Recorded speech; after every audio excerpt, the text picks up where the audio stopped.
Good morning, my friends, and welcome. This is Father Marcus from the Costa Blanca Anglican Chaplaincy. Delighted to be spending just a little bit of time with you today. Hope you're feeling okay. I really do. This coming Sunday, we are keeping the feast of the presentation of Christ in the temple, sometimes known as Candlemas. And it brings to a conclusion our observation and celebration of the great Christmas and Epiphany period. And it's like a last look back over all that incarnation story has taught us, and then a look forward to Lent and Holy Week and Easter. And it's like a turning point. And what we do is that we gather together in our thinking the meaning of the incarnation. Jesus born of a young girl, a virgin. It had to be the case. It was, if he was going to be born, he needed to be born in that particular way. But it's a wonderful message, a wonderful inclusive message of God himself bringing about the workings of a poor young thing.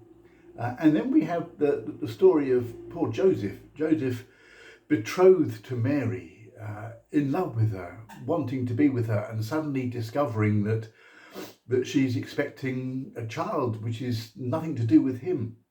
And we have the wonderful story of the angel speaking to Joseph and saying it's going to be all right, it's going to be okay.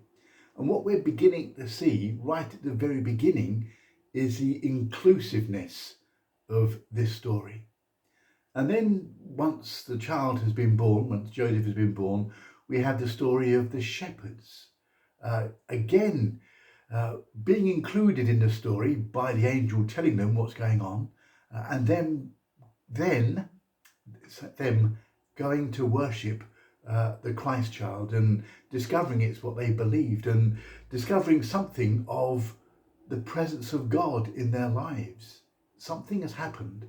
And shepherds, by tradition, were excluded from so many things, particularly so many religious things, because they weren't in the town most of the time. They weren't able to get to the temple most of the time. And so their testimony was often invalid. And here is God in his wisdom, including them as, the first witnesses to this great story. And then we have the wise men from the east, the Magi, coming and looking for this new king. And they're travelling, of course, to the palace because that's where they think a king is going to be born. And Herod says, no, he's not here. And they go off and they follow the star. They follow their wisdom and they find the Christ child. And they bow down and worship him. Now, this is a huge part of the story because these people were not Jewish, and it was the Jewish people who were expecting the Messiah. And these are people from a different culture and a different religion and a different background and a different place and a different way of thinking. And yet they're included in this worship, and it's called Epiphany because it's this great revelation that this Jesus child, this Messiah, this Christ is for everyone, not just for a chosen group, not just for one race or one nation or one people or one religion, but it opens it up in an incredible way. And that really is the good news of the gospel. That's why the gospel is called the good news of Jesus Christ, because everyone is invited and included into the presence of God. It's big stuff. It really is big stuff. And then today, on Sunday, we keep the feast of the presentation of Christ in the temple.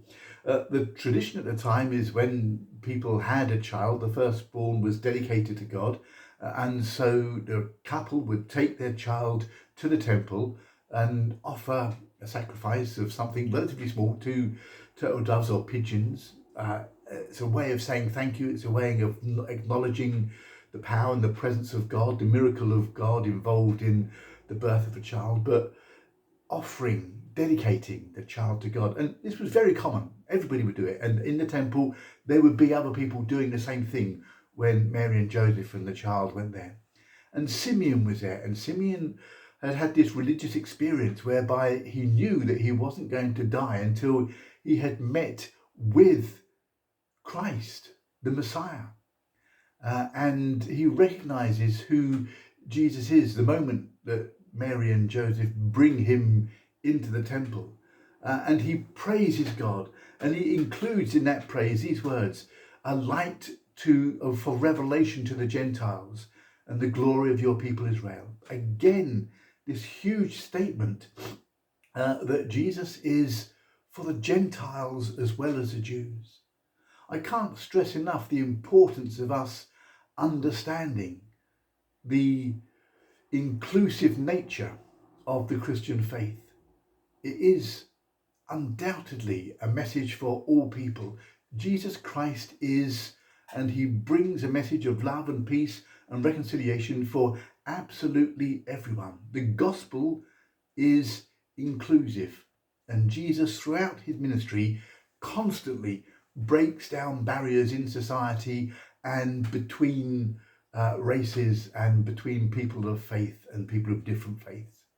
It's incredible what he does.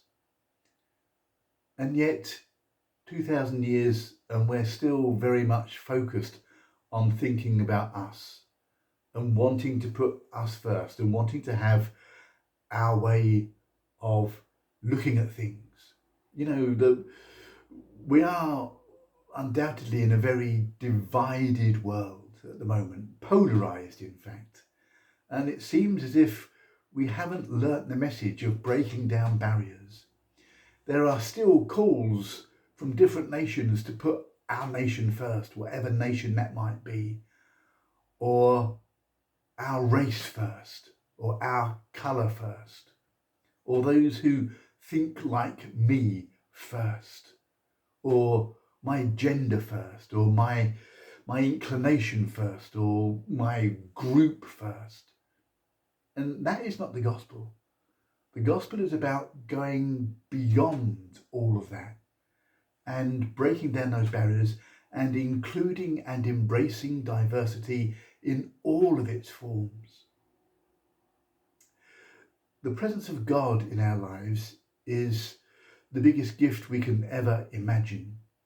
And God's grace is a beauty and a power which is way beyond the capabilities of human beings. He even makes the wicked righteous. And we can't grasp that. We still like to think as men think and not as God thinks. And God has an absolute affection for all of his creation, and he embraces.